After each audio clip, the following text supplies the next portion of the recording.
Assalamualaikum warahmatullahi wabarakatuh. Bagaimana kabarnya hari ini, Soleh dan Soleha, siswa-siswi SDIT Azkia 2? Alhamdulillah, kita dapat bertemu kembali di pembelajaran PAI. Hari ini kita akan mempelajari tentang Toharoh, tata cara bersuci. Sebelum mengawali pembelajaran hari ini, alangkah baiknya kita berdoa terlebih dahulu. Bismillahirrahmanirrahim. Allahumma ftah alaina hikmataka wa syur alaina min khazaina rahmatika ya arhamar rahimin.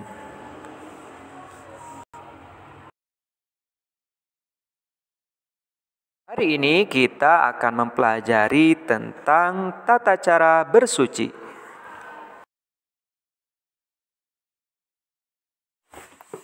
Adapun tujuan pembelajaran hari ini, yang pertama, Ananda dapat memahami tata cara bersuci dari hadas kecil sesuai ketentuan syariat Islam. Yang kedua, Ananda dapat mempraktikkan tata cara bersuci dari hadas kecil sesuai ketentuan Islam. Jika Ananda akan sholat, apakah yang Anda lakukan? Tentu saja Ananda harus berwudu, bukan?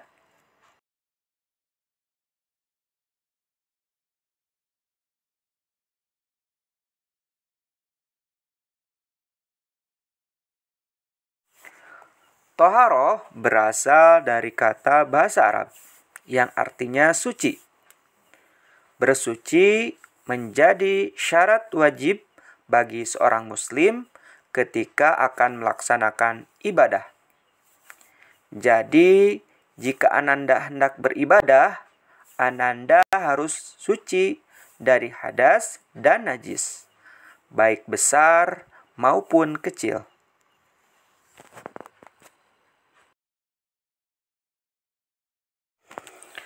Hadas adalah sesuatu apa yang keluar dari lubang, yaitu kubul depan dan dubur belakang.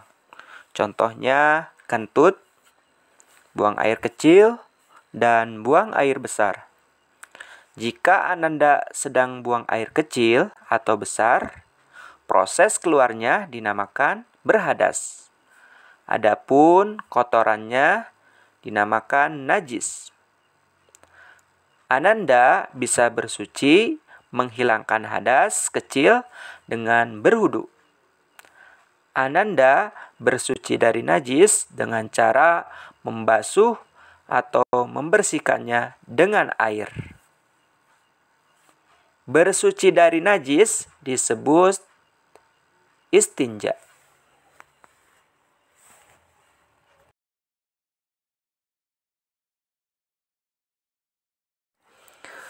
Manusia tentu perlu mengeluarkan kotoran dari dalam tubuhnya, baik itu buang air besar ataupun buang air kecil. Setelah membuang air besar atau kecil, kita melakukan istinja. Istinja dapat dilakukan dengan 3 cara. Yang pertama, membasuh tempat keluarnya najis dengan air bersih. Yang kedua, membersihkan dengan batu atau tisu sampai bersih, sekurang-kurangnya 3 buah batu atau 3 buah tisu. Istinja tersebut harus dilakukan sebelum kotoran kering dan tidak mengenai tempat lain. Yang ketiga, dibersihkan dulu dengan batu atau tisu, kemudian dibasuh dengan air.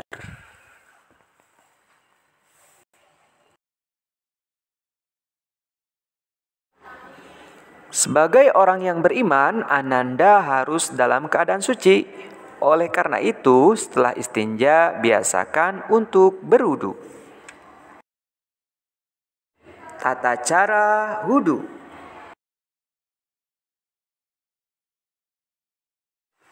Yang pertama, berniat dalam hati karena Allah Subhanahu wa Ta'ala.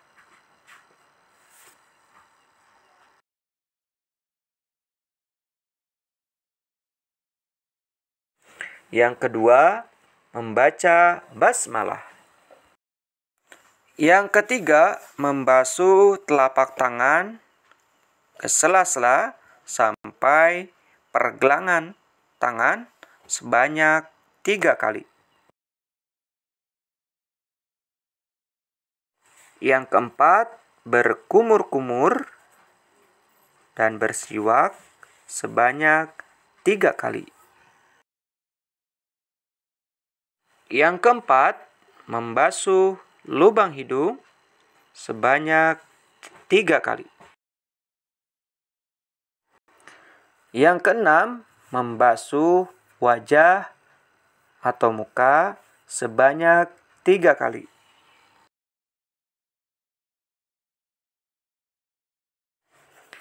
Yang ketujuh, membasuh kedua tangan sampai siku dengan mendahulukan tangan kanan sebanyak 3 kali. Yang kedelapan, menyapu kepala dari depan, lalu menyapu bagian luar dan dalam telinga sebanyak 1 kali.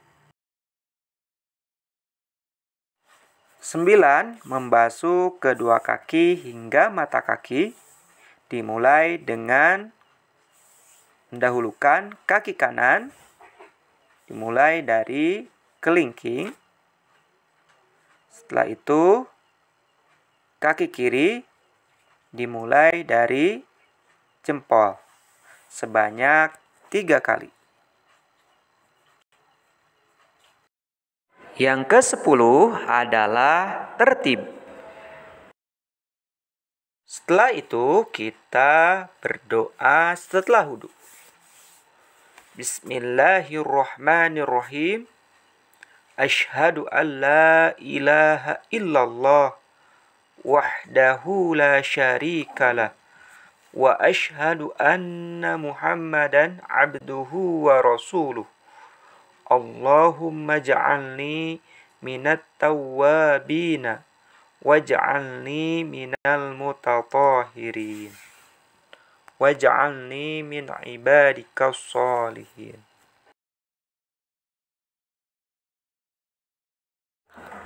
Rukun wudhu, yang pertama niat, yang kedua membasuh wajah atau muka, yang ketiga membasuh kedua tangan sampai siku, yang keempat menyapu kepala, yang kelima membasuh kedua kaki sampai mata kaki, dan yang keenam tertib.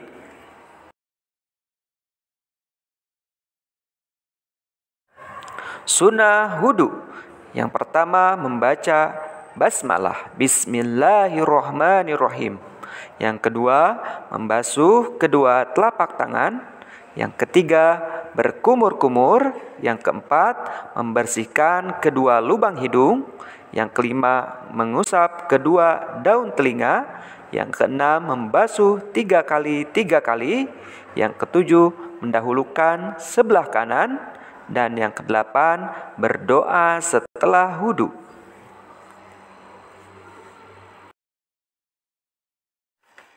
Hal-hal yang membatalkan wudhu, diantaranya keluarnya sesuatu dari lubang, kubul, dan dubur, baik berupa buang air kecil, buang air besar, maupun buang angin. Yang kedua, hilangnya kesadaran seperti pingsan, mabuk, atau tertidur nyenyak. Yang ketiga, bersentuhan kulit antara laki-laki dan perempuan yang bukan muhrim. Yang keempat, menyentuh kemaluan dengan jari atau telapak tanpa ada penghalang apapun. Sekarang coba Ananda praktikan wudhu dan kirimkan videonya. Terima kasih Soleh dan Solehah telah menonton video dan menyimaknya. Sampai jumpa di video berikutnya.